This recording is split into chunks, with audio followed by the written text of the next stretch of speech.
Lawyers representing Nnamdi Kanu, leader of the Indigenous People of Biafra, have announced their intention to file a no-case submission in response to the terrorism charges brought against their clients by the federal government of Nigeria. Kanu Agabi, the lead counsel to Nnamdi Kanu, made this known in a court on Thursday, shortly after the federal government's counsel at the Boyega Womolo informed the court that the prosecution had concluded its case. During Thursday's proceedings, the prosecution presented its fifth and final witness, referred to as Mr. EEE for security reasons. An officer of the Department of State Services DSS, Mr. EEE, told the court that he led investigations into the impact of the NSARS protests that took place across the country in October 2020. He also served as the secretary of the Presidential Ad Hoc Committee tasked with assessing the damage from the protests. He testified that his team traveled across the states in southern Nigeria where the NSARS protests occurred, documenting destroyed public property and the number of security personnel killed during the unrest. A copy of the committee's report was submitted to the court. Although the defense raised an objection, they indicated that they would address it in the final written address. The presiding judge, Justice James Omotosho, admitted the report as evidence. According to the report, 128 policemen, 37 military personnel, and 10 DSS operatives were killed during the protest. Protesters who destroyed 164 police stations and 19 INEC facilities nationwide. The witness alleged that Nnamdi Kanu's broadcasts over the years were an underlying cause of the insurrection. He stated, and quote, "As trained security personnel, we understand that every insurrection has two causes, the visible triggers and the deeper underlying ones. Kanu's broadcasts fall into the latter category." During cross-examination, defense counsel Onyechi Ikpeazu asked the witness, "Are you saying the entire NSAS protest happened because the defendant incited people?" Mr. EE responded that he was unaware of that, but noted that the defendant had made several calls for attacks on security personnel and destruction of public property. Ikpeazu pressed further, "So you are telling this court that when property was destroyed in Lagos or Osun State, it was caused of the defendant's instructions? Are you equating the NSAS protest to the Biafran cause?" The witness responded that his assignment was not to investigate Biafra, but to assess the impact of the NSAS protest, to which he believes the defendant contributed through incitement. He argued that while police brutality may have been the surface-level cause of the protests, the deeper reason involved actions by subversive elements, including broadcasts made by Nnamdi Kanu. Defense counsel then referred to the Lagos State Judicial Panel of Inquiry on the NSAS protest already tendered as Exhibit PWO. He told the witness, "I put it to you at this point that this report makes no mention of the defendants or IPOB, nor does it indict them in relation to the damages caused during the NSAS protests." Mr. EEE admitted he had not read that particular report.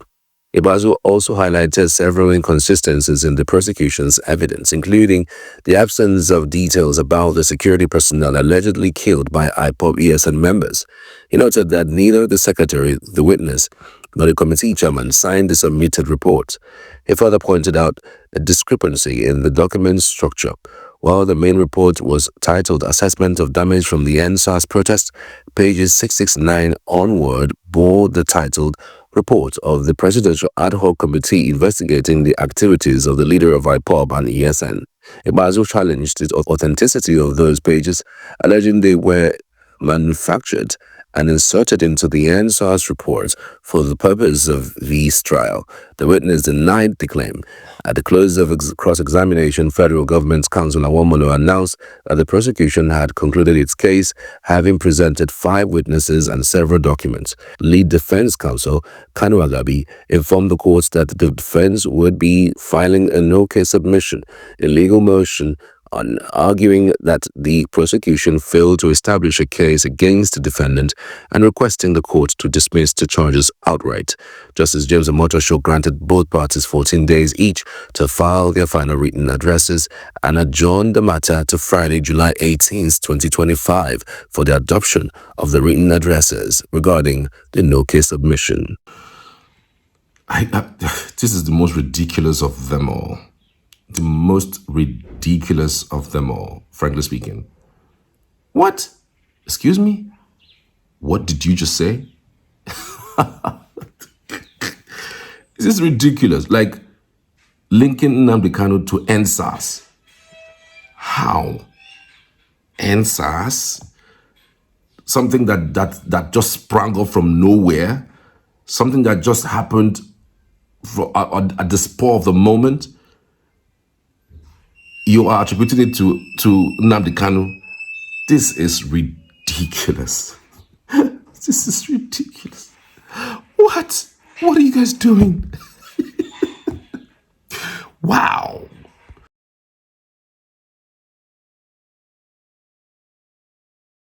The trial of the detained leader of the Indigenous People of Biafra, IPOB, Nnamdi Kanu, resumed before the Federal High Court in Abuja on Wednesday with the Department of State Services DSS alleging that he was responsible for widespread violence in the southeast region of the country.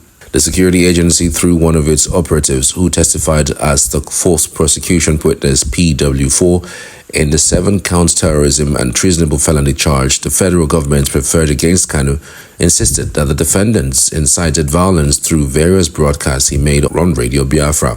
The witness, whose real name was shielded as he was only identified as PWDDD, testified behind a protective shield. He told the court that Kanu had in his illegal radio broadcast directed his followers to deal decisively with some targeted persons that included security agents. He alleged that in furtherance of the directive, between 170 and 200 security operatives were killed in the southeast. Led in evidence by federal government's lawyer, Chief Adeboyega Awomolo, SAN, the witness added that the defendant was responsible for the murder of a former presidential aide, Ahmad Gulak, by the IPOB, which he said heeded to his order, giving an account of what transpired on the day Gulak, who was a former aide to ex-President Goodluck Jonathan, was killed on May 30, 2021 in Owerri, Imo State. The witness said he was among the first set of security agents that arrived at the scene of the incident.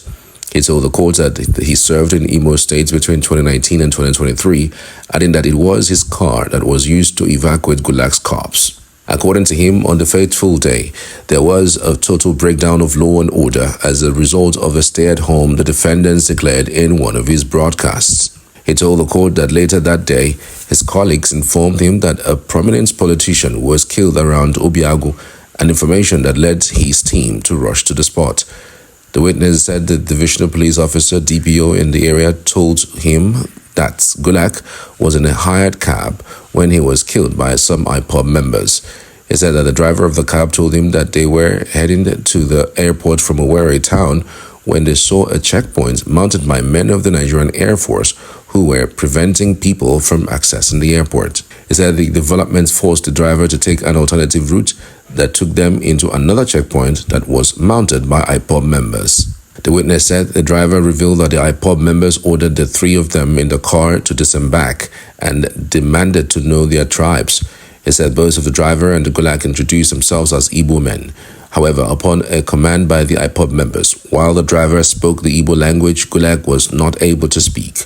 He said it was at that point that the assailants asked Gulak to remove his cap, following which they saw a Muslim prayer mark on his forehead. He said immediately the IPOB members saw the prayer mark. One of them shouted, "He is one of them," and shot him dead. The witness further told the court that Kanu illegally smuggled radio transmitter into the country and hid it at Obolos Uzo, Anambra State, in the premises of one Benjamin Madubugu. He said a team of engineers from the NBC were on November 9, 2015 sent to inspect the transmitter and wrote a report, after which it was moved to Abuja. A certified true copy of the provisional assessment of the radio transmitter report submitted by the NBC was tendered in evidence before the court. Meanwhile, the witness read from some publications of the Vanguard newspaper where it was reported that an arrested commander of the Eastern Security Network, ESN, the alleged armed wing of the IPOB, confessed to the activities of his group. He said the ESN member, identified as Uzoma Benjamin, aka Onyami, disclosed that Kanu have a directive that a deceased member of the group, Ikonso, should be buried with 2,000 human heads. The witness also read where they said Onyami claimed that his group used heads of 10 girls to prepare charms for their protection. He said the investigation revealed that the invasion of Owerri prison by IPOB members was directed by Kanu in one of his broadcasts for his followers to attack and kill security operatives of the federal government of Nigeria. He said police later told the DSS that Onyami escaped from its custody. Continuing, the witness told the court that when the DSS raided ESN hideout, we saw some ESN members, about 7, with human heads and some eating human flesh, which they said was for spiritual fortification. On how the ESN members operate, the witness described them as a combatant who carry arms and attacked homes of prominent individuals and traditional rulers in the region. He said because they lacked sufficient operational tools, they sometimes set up roadblocks during which they hijack vehicles for their operation. The witness identified some public property which he said IPOB and ESN members attacked and destroyed in the southeast, including police stations. Under cross-examination, the witness said he was not aware that the radio transmitter was legitimately brought into the country through a clearing agency. He insisted that there was no evidence that the embattled IPOB secured license to operate a radio station in the country. Justice Omotosho adjourned the further hearing in the matter till Thursday. That is 19th of June 2025. Summing up the court events that happened on the 18th of June 2025, IPOB has released a statement and he said, quotes, "Today's proceedings laid bare the comedy of errors that has become the federal government's case against Nnamdi Kanu." IPOB concluded the statements by renewing its call for the immediate and unconditional release of Nnamdi Kanu, insisting that this entire process is a political persecution anchored in illegality, impunity, and vengeance, not law.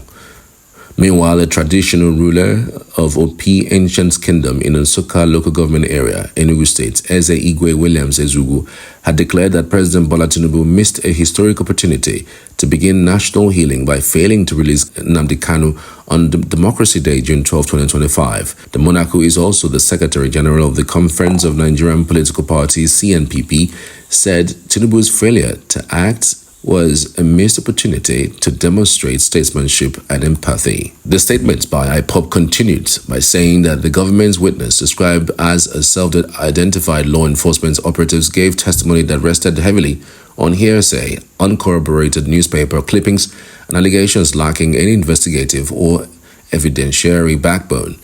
The group noted that the PWDDD relied on July 3, 2021 Vanguard newspaper article to claim that Kanu had ordered someone to kill 2,000 people. He reportedly also alleged Kanu authorized the attack on Owerri Correctional Facility, but admitted under cross-examination that he was neither present at the incident nor involved in any of the formal investigation of it. The presiding judge reportedly rejected the documents the prosecution attempted to attend the ruling that they were obtained without legal counsel being present with the defendant in violation of fair trial standards, IPOB said. Among the exhibits submitted by the prosecution was a report from the National Broadcasting Commission, NBC, which IPOB noted simply stated that broadcasting transmitters require regulatory approval and that the equipment was intended for broadcasting. IPOB argued that such a statement is neither novel nor incriminating in any serious legal sense. Highlighting the defense's efforts, IPOB said its lead counsel, Dr. Onyechi Ikpeazu, essaying utterly dismantled the prosecution's case during cross-examination. PWDD allegedly admitted that no official report of this so-called investigation was filed in court and said it was in a drawer in his office instead.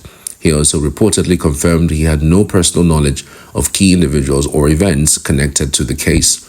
He never interviewed Uzoma Benjamin, aka Onyami. He never interviewed the Vanguard journalist who allegedly took Onyami's statement. He was not present at the Owerri police station or correctional center during the alleged attacks, the IPOB statement stated. The witness also reportedly admitted to not interviewing anyone linked to the killing of a former presidential aide, Ahmed Gulag, and to receiving no witness information related to it. When questioned about his reliance on newspaper reports, IPOB claimed he shockingly affirmed that he believes everything he reads in newspaper, but contradicted himself by dismissing a similar allegations involving Sunday Igboho published in the same outlet. Under pressure from the defense, PWDDD was allegedly made to read aloud a portion of the Vanguard article, which labeled Onyami's claims as mere allegations without proof. According to IPOB, the witness gave the evasive and incoherent answers throughout the session, prompting both the judge and the prosecution lead counsel, Chief Adeboyega Awomolo SAN, to intervene. The judge reportedly told the witness, answer the question put to you honestly, without needless explanation, and stop wasting my time. The witness replied that he would chastise himself without the need for the court to admonish him. Summing up the court's event, IPOB stated today's proceedings laid bare the comedy of errors that has become the federal government's case against Mazi Nnamdi Kanu. And those were the updates. We're back for more of these updates for the 19th of June 2025. Thanks for watching.